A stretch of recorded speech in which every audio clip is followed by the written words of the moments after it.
Assalamualaikum warahmatullahi wabarakatuh. Senang sekali kami menjumpai pemirsa dan semoga pemirsa semua tetap dalam keadaan sehat walafiat. Apalagi sekarang sedang merebaknya wabah virus corona, kita harus pandai-pandai menjaga tubuh kita dan imunitas tubuh kita supaya terjaga dari virus corona yang melanda dunia saat ini, khususnya di desa kita, Desa Berijara.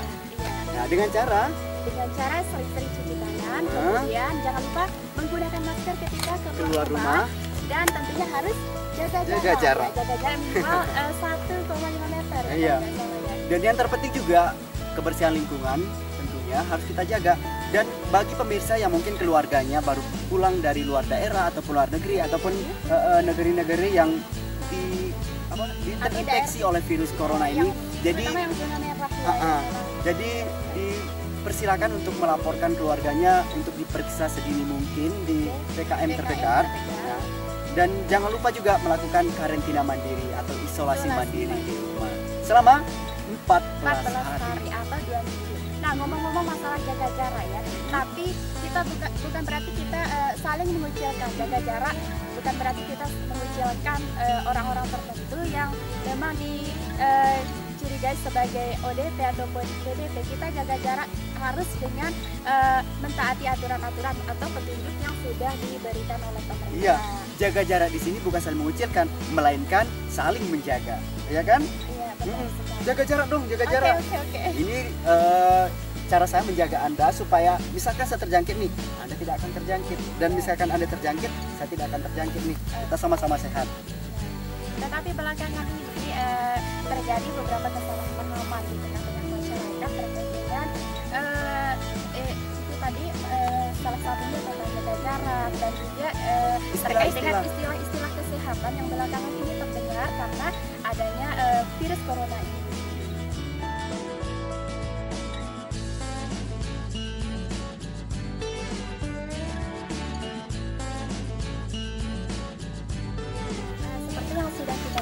Bahwa di tengah-tengah masyarakat kita banyak sekali permasalahan-permasalahan yang timbul akibat kurangnya pemahaman masyarakat terhadap beberapa istilah kesehatan yang belakangan ini terdengar gitu. Seperti ini masih baru. Ya, ini masih baru dan masih sangat-sangat baru didengar oleh masyarakat kita, sehingga itu bisa menimbulkan kesalahpahaman. Ada beberapa istilah seperti rapid test, swab, dan PCR itu masyarakat tidak semuanya paham dengan istilah-istilah itu, kemudian itu menimbulkan kesalahpahaman. Nah, ngomong-ngomong masalah rapid test nih Mbak Ratna, ada masyarakat kita kemarin dia positif di rapid test gitu nah. Dan ini langsung menimbulkan reaksinya luar biasa di tengah masyarakat kita. Ada yang sampai nutup jalan nih Mbak Ratna, ada yang sampai harus jauhi ke kampung itu gitu nah. Ada yang sampai nggak berani keluar rumah lah, nggak berani kontak dengan orang-orang sedusun itu. Apakah itu benar mengenai rapid test ini? Ada dua sisi, ada sisi benarnya dan ada sisi negatifnya. Sisi positifnya masyarakat dengan hal itu, dengan tindakannya seperti itu menunjukkan bahwa dia sangat waspada, sangat waspada terhadap keadaan. Tetapi sisi negatifnya itu kalau sampai saling mengucilkan itu sangat tidak benar ya. Karena sebenarnya begini, rapid test itu sebenarnya itu hanya deteksi awal kepada baik ODP ataupun ya kepada ODP terhadap bagaimana keadaan tubuhnya. Misalnya dia baru pulang dari luar daerah atau luar negeri yang sudah zona merah COVID-19, maka dia di rapid test. Kemudian kalau misalnya hasilnya positif, itu bukan berarti dia positif COVID-19, karena di rapid test itu hasilnya bisa positif meskipun yang menjangkitinya itu bakteri lain atau virus lain selain COVID-19. Berarti intinya orang yang positif ketika rapid test belum tentu COVID-19. Ya, itu sifatnya masih umum. Lantas gitu.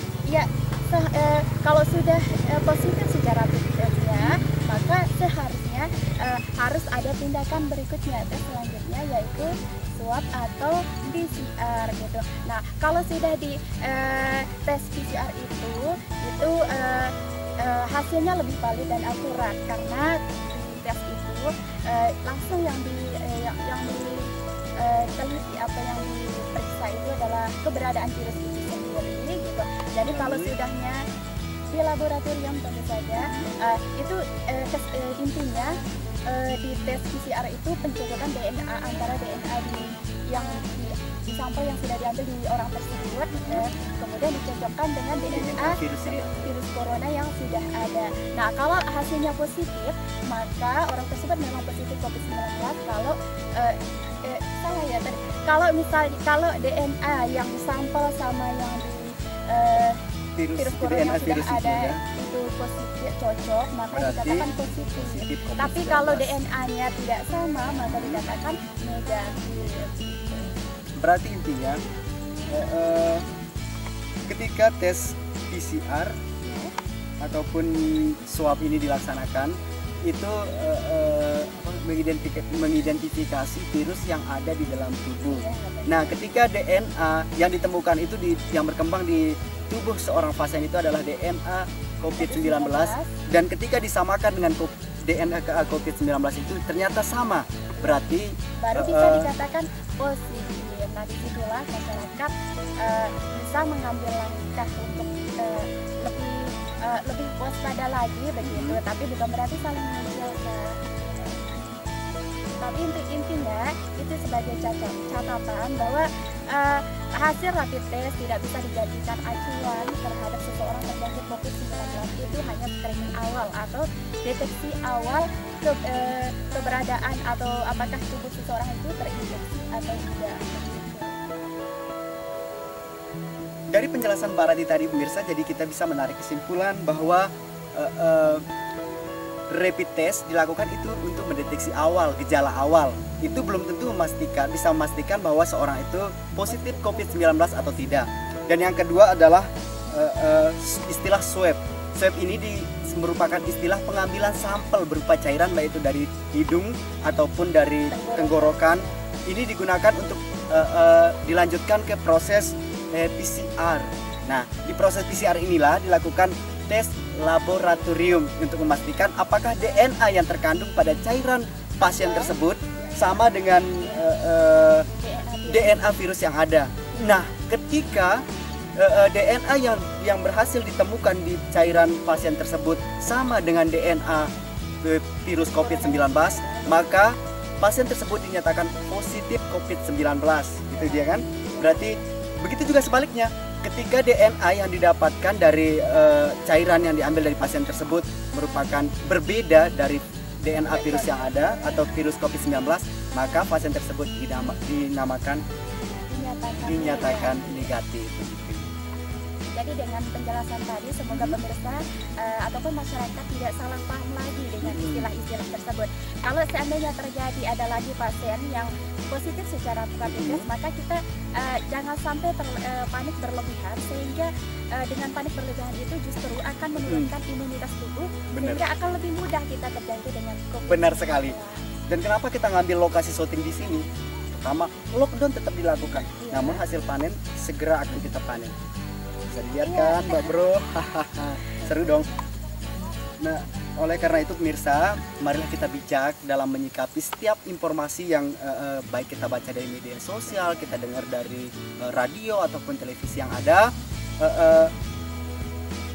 Ambil informasi yang memang bersumber dari sumber yang valid, begitu Mbak? Yang resmi. Jadi kalau kita dapat informasi yang belum tentu kebenarannya dan kita dapat bukan dari yang resmi, maka jangan dulu kita sebar, karena itu bisa menimbulkan hal-hal yang tidak baik yang tidak kita inginkan. Mari slow dan jaga kesehatan. COVID-19 akan segera berakhir. Semoga.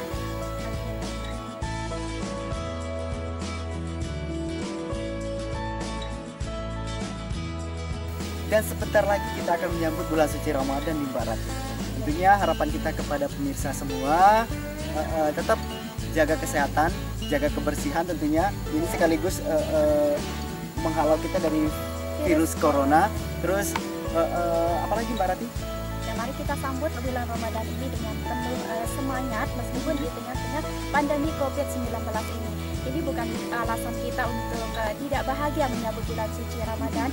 Mari dengan kedatangan bulan suci Ramadan ini kita tingkatkan iman dan semoga Allah melindungi kita semua dari wabah COVID-19 ini. dan semoga musibah yang melanda dunia ini diangkat oleh Allah Subhanahu wa taala, dan semoga kita senantiasa menjadi manusia-manusia yang taat kepada Allah Subhanahu wa taala.